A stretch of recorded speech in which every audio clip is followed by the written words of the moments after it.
திருவண்ணாமலை ஏந்தல் புறவழிச்சாலையில் நேற்று இரவு பணியில் ஈடுபட்டிருந்த 2 காவலர்கள் ஆந்திராவைச் சேர்ந்த ஒரு இளம் பெண்ணை பாலியல் வன்கொடுமை செய்துள்ளார்கள்.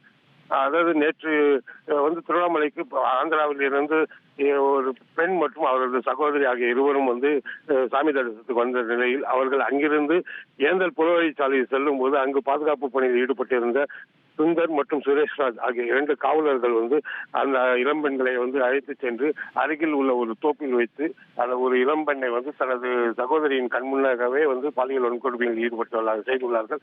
இந்த சம்பவம் பெரும் அதிர்ச்சியை ஏற்படுத்தியது. இதனையடுத்து புகாரின் பேரில் அந்த சம்பவத்தில் ஈடுபட்ட சுந்தர் மற்றும் சுரேஷ்ராஜ் ஆகிய 2 காவலர்களை தற்போது காவல்துறையினர் கைது செய்து அவர்களிடம் தீவிர விசாரணை மேற்கொண்டு வருகிறார்கள்.